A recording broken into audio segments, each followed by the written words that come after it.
नमस्कार, मी पोपट खैरे शेतकरी कृती समितीचा अध्यक्ष आहे.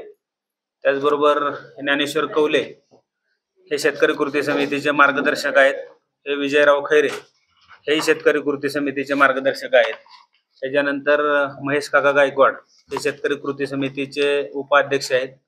हे बुरकुरवाडी गावचे उपसरपंच आणि माझ्याबरोबर उपोषणकर्ते आहेत. त्याचबरोबर सचिन साळुंके हेही माझ्याबरोबर उपोषणाला बसले होते. त्याच्यानंतर संपूर्ण शेतकरी कृती समिती 26 जानेवारीला आम्ही सुपा या ठिकाणी पाण्यासाठी आंदोलन केलं. त्या आंदोलनामध्ये आम्हाला ज्या 12 मागण्या आम्ही घेऊन बसलो होतो, त्या 12 मागण्याची चर्चा माननीय अजितदादा पवार यांच्याबरोबर 26 जानेवारीला संध्याकाळी 7:30 वाजता या विषयावरती चर्चा झाली होती.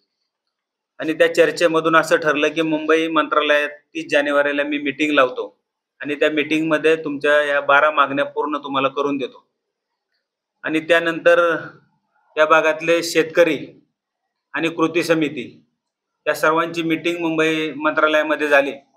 त्या ठिकाणी स्वतः पालकमंत्री अजितदादा पवार, त्याचप्रमाणे कार्यकारी अभियंता ते अप्पर सचिव असे सगळेच अधिकारी त्या ठिकाणी मीटिंगला होते. त्या मीटिंगमध्ये 12चे 12 मागण्या त्या ठिकाणी त्यांनी मान्य केल्या आणि 12 मागण्यांचं लेखी स्वरूपात त्यांनी त्या ठिकाणी आश्वासन दिलं की आम्ही ह्या 12 मागण्या पूर्ण करू. परंतु त्याच्यामध्ये मला कालवा सल्लागारला सदस्य म्हणून घेतलं आणि ओव्हरफ्लोचं पाणी त्या 2 मागण्या सोडल्या तर 10ची 10 मागण्यांना ह्यांनी त्या ठिकाणी बगल दिलेली. वेळोवेळी शेतकऱ्यांची तर वेळोवेळी जाणाई आणि शिरसाईला आम्ही पाणी देणार, जाणाई शिरसाईचं आम्ही त्या ठिकाणी काम करू, जाणाई शिरसाई लाभ क्षेत्रातील सर्व शेतकऱ्यांना त्या ठिकाणी पाणी मिळेल, अशा प्रकारच्या घोषणा त्या ठिकाणी झाल्या. पण कधीच जाणाईला पूर्णपणे आवर्तन मिळालं नाही, शिरसाईलाही पूर्णपणे आवर्तन मिळालं. आणि प्रत्येक वर्ष मी माहिती अधिकाराच्या काढलेल्या माहितीनुसार प्रत्येक वर्षामध्ये जर आपण पाहिलं तर 2016-17ला फक्त 139 एमसेफ्टी पाणी मिळाले. म्हणजे मंजूर कोठा जर जाणायला 2170 एमसेफ्टी आहे आणि तुम्ही जर वर्षभरात फक्त आम्हाला 139 एमसेफ्टी पाणी देताय, ह्यातलं बऱ्यापैकी 100 पेक्षा जास्त एमसेफ्टी पाणी फक्त पियाला दिले. शेतीला त्या ठिकाणी पाणीच आम्हाला नीटनेटकं मिळत नाही. त्या ठिकाणी 18-19ला बी तुम्ही 246 एमसेफ्टीच पाणी दिले. 19-20ला बी तुम्ही आम्हाला 346 एमसेफ्टी पाणी दिलं. 20-21ला 269 एमसेफ्टी पाणी दिलं.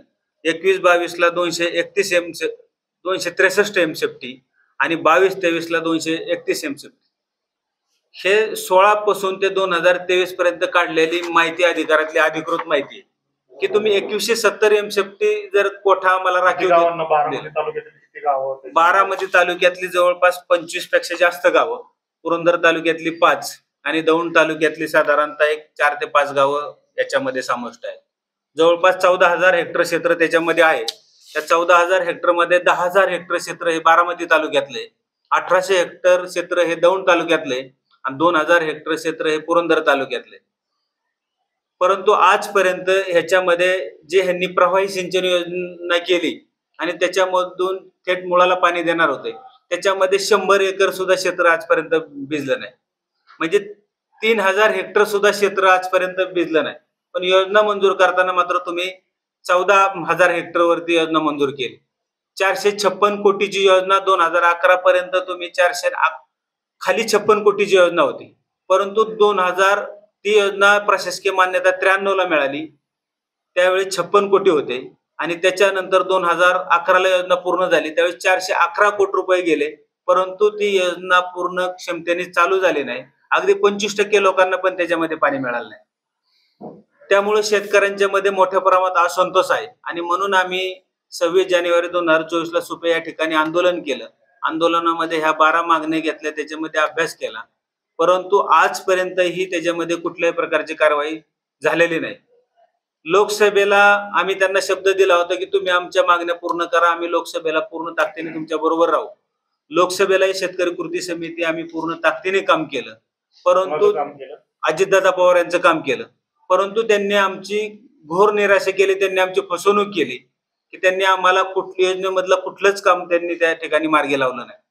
आणि म्हणून शेतकऱ्यांनी आता असं ठरवलंय की या वेळेस जर ह्यांनी टेंडर करून नाही दिलं किंवा प्रशासकीय मान्यता जर नाही मिळून दिली तर निश्चितपणाने ह्या विधानसभेला एक वेगळा विचार केला जाईल असं शेतकऱ्यांच्या मध्ये मत आहे. आम्ही या ठिकाणी उद्यापासून प्रत्येक गावागावामध्ये जाणार आहेत. जाऊन गावागावामध्ये ह्या सगळ्या योजनेबद्दलची माहिती सांगणार आहेत आणि आम्ही जवळपास आंबीपासून ते बारामती तालुक्यातल्या आंबे असेल, भोंडेवाडी असेल, बोरकरवाडी असेल, वडाणा असेल, कौलेवाडी असेल, चांदगुडवाडी, त्याच्यानंतर राजबाग आहे, मांगोवाची वाडी, बोंडेवाडी आहे, सुपा, दंडवाडी, जिरायत भागातील दंडवाडी, खोपवाडी, शेरेवाडी, बाबुर्डी, काराटी, कारखेल, जळगाव, त्याचप्रमाणे उंडवडी, शिरसाई मधल्या बी काही गावामध्ये आम्ही जाणार आहोत. त्या ठिकाणी लोकांना हा योजनेचं सगळा प्रकल्पाची माहिती त्या ठिकाणी सांगणार आहोत. प्रकल्प कशा पद्धतीने अडवलाय हेही माहिती सांगणार आहोत आणि त्याच्यानंतर आम्ही पुढील दिशा त्या ठिकाणी ठरवणार आहोत. 2 महिन्यापासून या ठिकाणी बारामती तालुक्यातला एक ज्येष्ठ नेता या ठिकाणी सुप्या परिसरातील 1-2-3 बगल बच्चाला घेऊन ही योजना झाली नाही पाहिजे.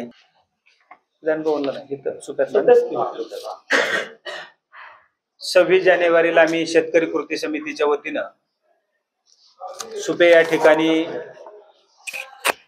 मी स्वतः उपोषणाला बसलो होतो. माझ्या बरोबर भानुदास बोरकर, सचिन साळुंके आम्ही तिघही त्या ठिकाणी उपोषणाला बसलो होतो. आणि उपोषणाला 26 जानेवारीला ज्या दिवशी बसलो त्या दिवशी या राज्याचे पालकमंत्री संध्याकाळी 7:30 वाजता सुपे या ठिकाणी आले. त्यांनी आम्हाला सांगितलं की ह्या योजनेचे जे काही तुम्ही मुद्दे काढल्यात ते निश्चितपणानं माझ्या हातात आहे. मी त्या ठिकाणी राज्याचा उपमुख्यमंत्री आहे, अर्थमंत्री आहे. हे सगळे मुद्दे आम्ही सोडवतो, तुम्ही उपोषण सोडा. परंतु आम्ही सांगितलं की आम्हाला लेखी आश्वासन त्या ठिकाणी द्यावं लागेल.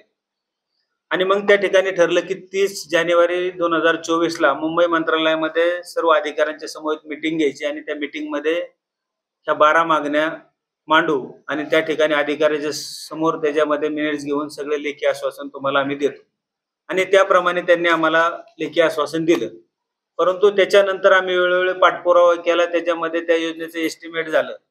त्यांनी त्याच्यामध्ये राज्यस्तरीय स्टेट लेवल टेक्निकल काउन्सिलला बी तो प्रस्ताव पाठवला. तो प्रस्ताव पाठवल्याच्या नंतर गेल्या अनेक दिवस तो प्रस्ताव तिथंच पेंडिंग आहे. त्या ठिकाणी जर त्यांनी तिथून मान्यता घेऊन जर मंत्रालयामध्ये कॅबिनेटला मंजुरी दिली असती तर आजपर्यंत टेंडर होऊन कामाला सुरुवात झाली असती. परंतु त्या ठिकाणी दिलेलं आश्वासन त्यांनी खोटं आश्वासन आम्हाला दिले. आमच्या शेतकऱ्यांची सर्वांची दिशाभूल केलेली आहे त्यांनी त्या ठिकाणी.